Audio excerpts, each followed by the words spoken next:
علیکم دوستوں، insight by معظم فخر میں خوش آمدید۔ خبر یہ ہے کہ انڈیا نے بنگلہ دیش میں اپنے 4 سفارتی مشنز کو بند کر کے سفارتی عملے کو واپس بلا لیا ہے، اور اب ان مشنز کو بنگلہ دیش میں حالات بہتر ہونے کے بعد ہی دوبارہ فعال کرنے کا جائزہ لیا جائے گا۔ انڈیا کی طرف سے یہ فیصلہ گزشتہ رات انقلابی لیڈر عثمان ہادی کے انتقال کے بعد ہونے والے پرتشدد احتجاج کے بعد سامنے آیا، جس کے دوران بنگلہ دیش میں بھارت کے 4 سفارتی مشنز بشمول ڈھاکہ میں بھارتی ہائی کمیشن کی مرکزی عمارت پر دھاوا بولا گیا۔ مظاہرین کی جانب سے ڈھاکہ میں انڈین ایمبیسی کے ساتھ ساتھ راجشاہی کھلنا اور چٹاگانگ میں بھی قونصل خانوں پر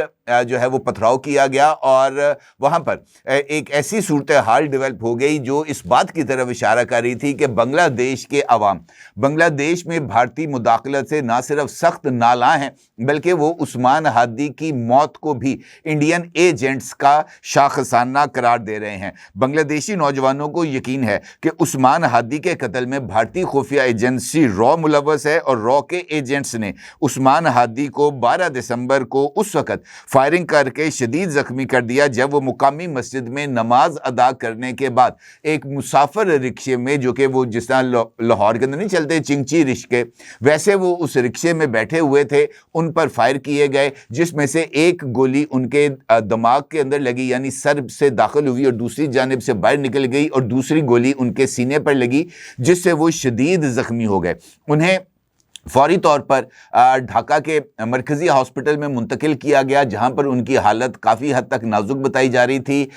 ان کی صحت کو یقینی بنانے کے لیے، ان کی زندگی کو یقینی بنانے کے لیے عثمان ہادی صاحب کو فوری طور پر سنگاپور منتقل کیا گیا، جہاں پر وہ کل رات انتقال کر گئے۔ ان کے انتقال کی خبر سامنے آتے ہی بنگلہ دیش میں ایک مرتبہ پھر نہ صرف شدید احتجاج شروع ہو گیا، بلکہ ہزاروں کی تعداد میں طلباء سڑکوں پر نکل آئے، اور انہوں نے شدید احتجاج کرتے ہوئے بنگلہ دیش میں کئی عمارتوں کو نشانہ بنایا، توڑ پھوڑ کی، جلاؤ گھیراؤ کیا، حتیٰ کہ بنگلہ دیش کے جو بانی رہنما تھے شیخ مجیب الرحمان، ان کی رہائش گاہ جس کو ماضی میں بھی جس میں توڑ پھوڑ کی گئی تھی، اس میں ایک مرتبہ پھر جو اس کا باقی ماندہ ڈھانچہ رہ گیا تھا اس کو بھی گرا دیا گیا۔ اب یہ جو صورتحال سامنے آ رہی ہے، اس کے مطابق جمعرات کی رات جیسے ہی یہ خبر تقریباً رات کو 10:40 پر سامنے آئی، تو اس کے ساتھ ہی ڈھاکہ میں پرتشدد ہنگامے شروع ہو گئے۔ بنگلہ دیشی اخبار روزنامہ پرتھوم آلو اور انگریزی اخبار دی ڈیلی سٹار کے مرکزی دفاتر پر مشتعل افراد نے حملہ کیا، توڑ پھوڑ کی اور آگ لگا دی۔ عینی شاہدین اور میڈیا رپورٹس کے مطابق شریف عثمان ہادی کی موت کی خبر پھیلتے ہی شاہ باغ سے ایک جلوس کاروان بازار کی جانب روانہ ہوا۔ جلوس کے شرکاء نے بھارت اور عوامی لیگ کے حامی اخبار پرتھوم آلو کے دفتر کو گھیرے میں لے کر احتجاج کا آغاز کیا۔ موقع پر موجود پولیس مظاہرین کو منتشر کرنے میں ناکام رہی، اور صورتحال تیزی سے بے قابو ہو گئی۔ یہ جو اخبار تھا، اس کی ملکیت میں ایک 4 منزلہ عمارت تھی، جو کہ اس آتش زدگی سے مکمل طور پر جل گئی، اور بعد ازاں مظاہرین نے دی ڈیلی سٹار کے دفتر پر حملہ کر کے اسے بھی آگ لگا دی۔ فائر سروس اور سول ڈیفنس کی ٹیموں نے موقع پر پہنچ کر آگ کو قابو پایا، اور عمارت میں پھنسے صحافیوں اور عملے کے کئی افراد کو کرینوں کے ذریعے بحفاظت باہر نکالا گیا۔ حملہ رات کو تقریباً 11:15 بجے ہوا، اور لاٹھیوں اور لوہے کی سلاخوں سے لیس افراد نے عمارت کی کھڑکیوں کے شیشے توڑ دیے، اور آدھی رات کے بعد مظاہرین دفتر کے اندر داخل ہوئے۔ میزیں، کرسیاں اور اہم دستاویزات کو نکال کر سڑک پر رکھ کر آگ لگا دی گئی۔ اسی طریقے سے جو پرتشدد واقعات ہیں وہ بنگلہ دیش کے طول و عرض پر دیکھنے میں مل رہے ہیں۔ تشدد کا دائرہ میڈیا دفاتر تک ہی محدود نہیں رہا، بلکہ دھان منڈی میں بنگلہ دیش کے معروف ثقافتی ادارے چھایا نٹ کی عمارت کو بھی نقصان پہنچایا گیا، آگ لگا دی گئی، جس کے بعد ادارے نے غیر معینہ مدت تک کے لیے اپنی تمام سرگرمیاں معطل کر دیں۔ دھان منڈی میں ہی واقع بنگلہ دیش کے بانی رہنما شیخ مجیب الرحمان کی رہائش گاہ، جو کہ پہلے ہی جزوی طور پر تباہ ہو چکی تھی، ایک مرتبہ پھر حملے کا نشانہ بنی، اور سوشل میڈیا پر زیر گردش ویڈیوز میں عمارت کے باقی ماندہ حصوں کو منہدم کرتے ہوئے دیکھا جا سکتا ہے۔ یہ معاملہ یہاں پر نہیں رکا، بلکہ اس کے بعد یہ جو مظاہرین کا ریلا تھا، یہ جو ہے وہ ڈھاکہ میں بھارتی ہائی کمیشن کی عمارت کے باہر پہنچا۔ وہاں پر جو ڈھاکہ میں بھارتی ہائی کمیشن کا آفس تھا اس کے اوپر شدید پتھراؤ کیا گیا۔ وہاں پر اس کے مرکزی گیٹ کو جو ہے وہ اس کو پتھراؤ کیا گیا۔ وہاں سے چند مظاہرین نے یہ جو ہے ہائی کمیشن اس کی عمارت کے اندر بھی وہ گھسے اور وہاں پر انڈیا کے خلاف اور نریندر مودی کے خلاف سخت ترین نعرہ بازی کی گئی، شیخ حسینہ واجد کے خلاف سخت ترین نعرے لگائے گئے۔ اس کے بعد جو ہے چٹاگانگ میں مظاہرین نے بھارتی اسسٹنٹ ہائی کمیشن کی عمارت پر پتھراؤ کیا۔ یہ واقعہ انقلاب منچا کے حامیوں کے مظاہرے کے بعد پیش آیا۔ پولیس نے ہجوم کو منتشر اور امن بحال کرنے کے لیے آنسو گیس کا استعمال کیا، لیکن یہاں پر بھی جو مظاہرین ہیں وہ قطعی طور پر بے قابو ہو گئے اور اس کے بعد انہوں نے جو ہے وہ اس شہر میں ایک سابق میئر کی رہائش گاہ کو بھی آگ لگا دی، جبکہ راجشاہی میں حکمران جماعت عوامی لیگ کے پارٹی دفتر کو بھی مسمار کیے جانے کی اطلاعات ہیں۔ اس کے ساتھ ساتھ انڈیا کے جو مختلف حکام ہیں انہوں نے اس بات کی تصدیق کی ہے کہ گزشتہ 36 گھنٹے کے دوران بنگلہ دیش کے پرتشدد مظاہروں میں انڈین ہائی کمیشن کی مرکزی عمارت جو کہ ڈھاکہ میں تھی، Indian assistant high commission Rajshahi, Indian assistant high commission Khulna اور Indian assistant high commission office Chittagong, یہ جو چاروں عمارتیں ہیں ان کو شدید نقصان پہنچایا گیا، جس کے بعد یہ فیصلہ سامنے آیا ہے کہ جناب بنگلہ دیش کے اندر انڈیا کے یہ جو سفارتی مشنز ہیں ان کو تا حکم ثانی بند رکھا جائے گا اور یہاں پر جو موجود سفارتی عملہ ہے اس کو فوری طور پر انڈیا واپس بلا لیا گیا ہے، البتہ محدود تعداد کے اندر، یعنی چند افراد جو ہیں وہ مرکزی آفس یعنی ہائی کمیشن میں موجود رہیں گے۔ اچھا، پولیس نے جیسے ہی یہ واقعہ پیش آیا تھا 12 دسمبر کو، کیونکہ اس واقعے کی جو تفصیلات ہیں وہ بھی بہت زیادہ اہمیت کی حامل ہیں، یہ جو عثمان ہادی صاحب ہیں یہ انفیکٹ شیخ حسینہ واجد کے خلاف جو عوامی احتجاج سامنے آیا تھا یہ اس کے لیڈران میں شامل تھے۔ انہوں نے یہ جو مظاہرے تھے شیخ حسینہ واجد کے خلاف، جس کو جنریشن زی ایجیٹیشنل کیمپین یا انقلاب کی مہم قرار دیا جاتا ہے، اس میں عثمان ہادی نے بڑا ہی امپورٹنٹ رول پلے کیا تھا اور یہ شیخ حسینہ واجد اور عوامی لیگ کے سخت ترین ناقد مانے جا رہے تھے۔ ماضی میں ان کا ایک انٹرویو جو کہ انہوں نے دیا تھا وہ اس وقت سوشل میڈیا پر بہت زیادہ وائرل ہے، جہاں پر عثمان ہادی نے اس بات کا انکشاف کیا تھا کہ ان کو عوامی لیگ اور انڈین ایجنسی را کی طرف سے جان سے مار دینے کی دھمکیاں مل رہی ہیں۔ اسی انٹرویو میں جو کہ سوشل میڈیا پر وائرل ہے، عثمان ہادی یہ کہتے ہوئے دیکھے اور سنے جا سکتے ہیں کہ میں تو ایک فرد ہوں، لیکن مجھے اگر ہٹا بھی دیا جائے گا منظر نامے سے تو اس کا مطلب یہ نہیں ہے کہ یہ تحریک ختم ہو جائے گی۔ یہ تحریک کے اندر اب تمام نوجوان ایک ہادی کے طور پر سامنے آ رہے ہیں۔ اس تحریک میں موجود ہر ایک نوجوان عثمان ہادی ہے۔ یہ تحریک اب ایک نظریہ، ایک انقلاب کی نوید ہے اور یہ انقلاب بنگلہ دیش میں آ کر رہے گا۔ ان کے یہ جو کلپ ہے یہ اس وقت سوشل میڈیا پر بہت وائرل ہے۔ پولیس کی طرف سے اور بنگلہ دیشی حکومت کی طرف سے عثمان ہادی پر فائرنگ کرنے والے 2 افراد کی شناخت کر لی گئی ہے اور ان 2 افراد کی گرفتاری پر تقریباً $48,000 انعام کا اعلان بھی کیا جا چکا ہے۔ پولیس نے ہادی پر فائرنگ کرنے والے حملہ آوروں کی تلاش شروع کی ہے اور 2 مرکزی مشتبہ افراد کی تصاویر بھی جاری کی گئی ہیں اور ان کی گرفتاری کے لیے جو انعام ہے جو تقریباً $48,000 کے قریب بتایا جاتا ہے اس کا اعلان کر دیا گیا ہے، جو کہ بنگلہ دیشی اماؤنٹ کے اندر تقریباً 5 لاکھ ٹکا بنتا ہے۔ غیر ملکی میڈیا کے مطابق جو بنگلہ دیشی حکام ہیں انہوں نے عثمان ہادی کے قتل میں ملوث مرکزی ملزم کی شناخت فیصل کریم مسعود کے نام سے کی ہے اور اس کارروائی میں 2 نقاب پوش لوگوں نے یہ جو فائرنگ تھی عثمان ہادی پر کی تھی اس کی CCTV فوٹیج کی تصویر آپ اس وقت اپنی سکرین پر بھی دیکھ سکتے ہیں اور اس کے علاوہ 2 ملزمان جن کی شناخت کی گئی ہے ان کی تصاویر بھی آپ اس وقت اپنی سکرین پر دیکھ سکتے ہیں۔ مرکزی ملزم کی شناخت فیصل کریم مسعود کے نام سے ہوئی ہے، جبکہ اس کے ساتھی جو کہ موٹر سائیکل چلا رہا تھا